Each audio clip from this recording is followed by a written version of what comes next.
Hello students, welcome to online classes. मैं वीर भान आपका स्वागत करता हूं और हम पढ़ रहे हैं क्लास 9 के इकोनॉमिक्स का chapter first, the story of village Palampur.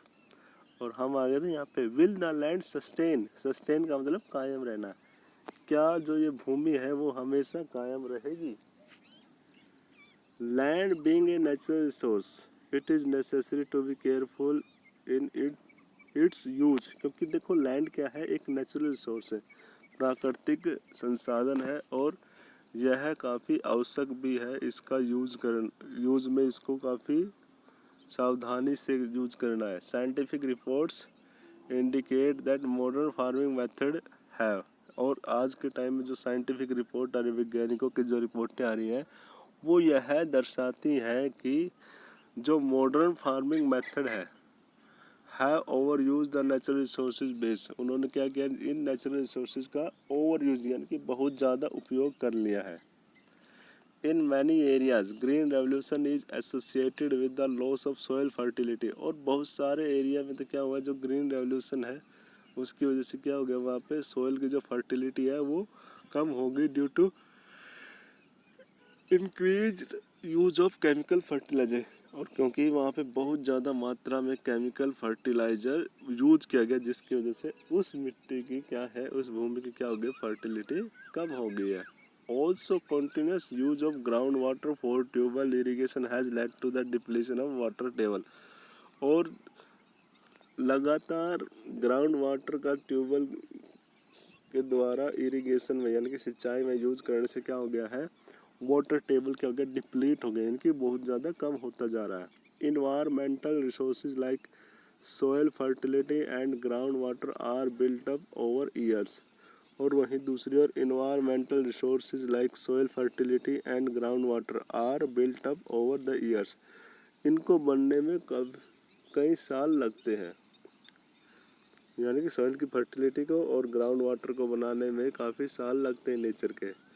Once destroy it is very difficult to restore them. अगर ये ख़त्म हो गए तो इनको दोबारा से बनाना काफ़ी मुश्किल हो जाएगा।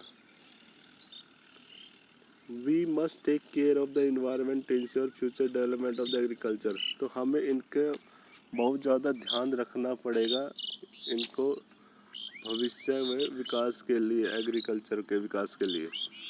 क्या कहने का मतलब ये है कि हमें नेचुरल रिसोर्सेज को बड़ा ध्यान रखना पड़ेगा। Suggested activity: after reading the following reports from the newspaper magazines, write a letter to the agriculture minister. आपने रिपोर्ट पढ़ने के बाद न्यूज़पेपर मैगजीन में अपने एग्रीकल्चर मिनिस्टर को लेटर लिखना है, in your own words telling him. और से यह बताना है how the use of chemical fertilizer can be harmful. कैसे केमिकल का जो यूज है वो हानिकारक हो सकता है।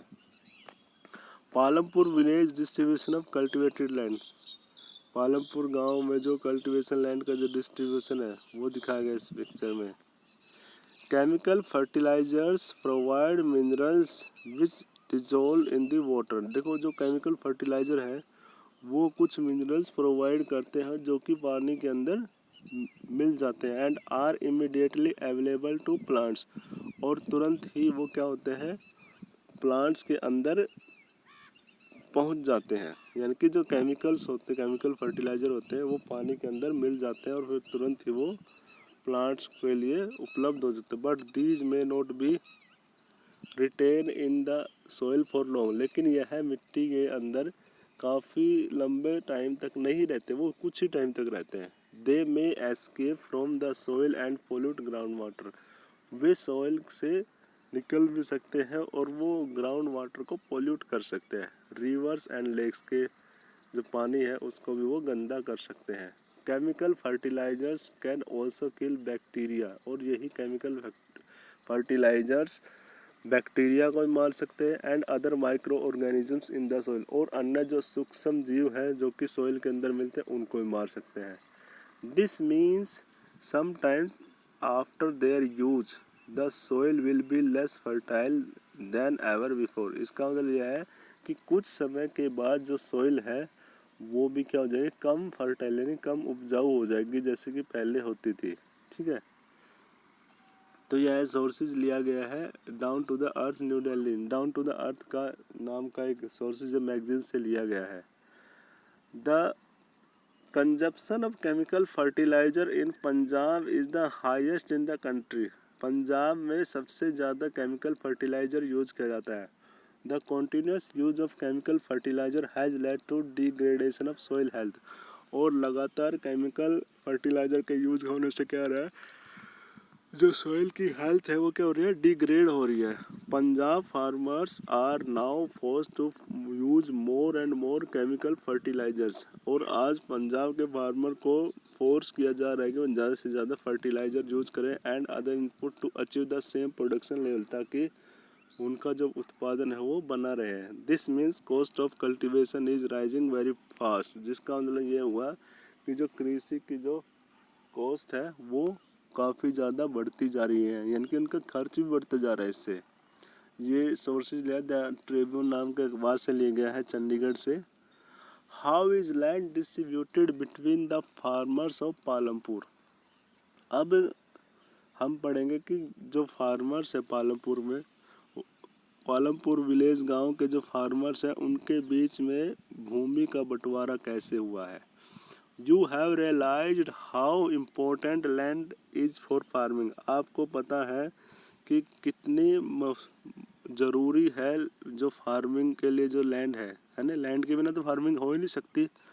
Unfortunately not all the people engage in agriculture have sufficient land for cultivation. और दुर्भाग्य से क्या है कि सभी लोगों के पास पर्याप्त मात्रा में भूमि नहीं है कृषि के लिए। In Palampur about 1/3 of the 450 families are landless. और पालमपुर में लगभग 450 परिवार ऐसे हैं जिनके पास भूमि नहीं है। 150 फैमिलीज मोस्ट ऑफ देम दलित। और जिसमें से 150 जो फैमिली है वो ज़्यादातर कहाँ से, दलित से। And have no land for cultivation. और उनके पास भूमि नहीं है कल्टीवेशन के लिए। Of the remaining families who own land, those 240 family cultivate small plots of land less than 2 hectare in size। वहीं दूसरी ओर जो बाकी बचे हुए परिवार है 240 जो परिवार है उनके पास जो लैंड के प्लॉट्स हैं, भूमि के जो टुकड़े हैं वो कहाँ कितने हैं, 2 हेक्टेयर से भी कम है। Cultivation of such plots doesn't bring adequate income to the farmer family. और इन छोटी छोटी भूमि के टुकड़ों पे जो कल्टीवेशन कृषि की जाती है वो फार्मर के परिवार के लिए पर्याप्त इनकम नहीं दिलाती। यानी कि कहने का मतलब उनकी इनकम इतनी अच्छी नहीं होती। In 1960 Govind was a farmer with 2.25 hectare of largely unirrigated land. 1960 में गोविंद नाम का एक फार्मर था, उसके पास 2.25 हेक्टेयर की लार्जली अनइरिगेटेड यानी कि जिसको इरिगेट ही नहीं, जिसके अंदर पानी सिंचाई की पर्याप्तता नहीं है, ऐसी भूमि थी उसके पास। With the help of the 3 sons Govind cultivated the land. Govind ने क्या किया, अपने 3 बेटों के साथ भूमि को कल्टीवेट किया। Though they doesn't live very comfortably. हालांकि वो इतने कंफर्टेबली नहीं रहते थे। The family manage to feed itself with the little bit of extra income. और क्योंकि फैमिली अपने आप के लिए, अपने खुद के लिए खाने के लिए ही एक्स्ट्रा इनकम थोड़ी बहुत ही कर पाती थी। फ्रॉम 1 बफेलो, जैसे कि उनके पास एक बफेलो थी, उससे लेती थी वो extra income. The family possess, जो फैमिली के पास एक अन्य गाय थी उससे वो उसका दूध वगैरह बेचने के जो पैसे मिलते थे उनसे थोड़ी बहुत उनकी एक्स्ट्रा इनकम हो जाती थी। सम ईयर्स आफ्टर गोविंद्स डेथ, कुछ साल के बाद गोविंद की मृत्यु हो जाती है। And this land was divided among his 3 sons. और उसकी गोविंद की जो लैंड है वो उसके तीनों बेटों के बीच में बांट दी गई। Each one now has a plot of land. और अब एक एक बेटे के पास वहाँ पे क्या है, भूमि का एक टुकड़ा है। That is only 0.75 hectare in size. Even with improved irrigation, हालांकि इरीगेशन भी इम्प्रूव हो गया एंड मॉडर्न फार्मिंग मेथड भी यूज किया जा रहा है। Govind son are not able to make living from their land, लेकिन फिर भी गोविंद के बेटे अपनी लिविंग यानी कि अपनी आजीविका नहीं कमा पा रहे उससे, यानी कि फैमिली का भरण पोषण नहीं हो रहा उस लैंड से। They have to look for additional work, इसके लिए उन्होंने कुछ अन्य काम के लिए भी देखना पड़ेगा during the part of the year, यानी कि इसके अलावा उनको दूसरे काम भी करने पड़ेंगे। You can see the large number of small plots scattered around the village in the picture. आप देख सकते हैं छोटे छोटे जो भूमि के टुकड़े हैं विलेज के चारों ओर फैले हुए हैं। These are cultivated by the small farmers. इनको कल्टीवेट किया गया किनके द्वारा? छोटे किसानों के द्वारा। On the other hand, वहीं दूसरी ओर more than half the area of village is covered by the plots that are quite large in the size. वहीं दूसरी ओर जो half of the area of the village, village का जो आधा हिस्सा है यानी कि आधा एरिया है, आधी ज़मीनें हैं जो कि कवर्ड है प्लॉट से, are quite large in size, वो काफ़ी बड़े हैं साइज में। In the Palampur there are 60 family of medium and large farmers, वहाँ पे 60 परिवार ऐसे हैं जो कि या तो मीडियम और लार्ज फार्मर, या तो मध्यम किस्म के या फिर बड़े किसान हैं। Who cultivated more than 2 hectares of land, जो कि 2 हेक्टेयर से ज़्यादा भूमि पे वो क्या करते हैं? खेती करते हैं। A few of the large farmer have extended over 10 hectare और मोर, और कुछ किसान ऐसे हैं जिन्होंने 10 हेक्टेयर से भी ज़्यादा क्या किया है? बढ़ा लिया है अपना लैंड एरिया। ये पिक्चर में दिखाया गया यहाँ पे। Work on the wheels crop ploughing by blocks, sowing, spraying और insecticide cultivation, additional method cultivation and modern method and cutting of crops. यहाँ पे हाँ जी, तो इसमें मॉडर्न मेथड यूज किया गया है, यानी कि डिफरेंट एक्टिविटीज़ है किस चीज़ की? कल्टीवेशन की। Let us discuss in the picture 1.5 you can shade the land cultivated by the small farmer, and why do you so many family of the farmer cultivate such small plots of land, क्यों बहुत ज़्यादा परिवार छोटी सी भूमि के टुकड़े पे खेती करते हैं। and the distribution of farmer in India, the amount of land they cultivate is given in the following graph, discuss in the classroom। तो यह है आपने अपने क्लासरूम में डिस्कस करना है कि क्या रीज़न है इस चीज़ का, ठीक है, जो हमने अभी तक इसमें डिस्कस किया था। ठीक है, बाकी हम कल पढ़ेंगे।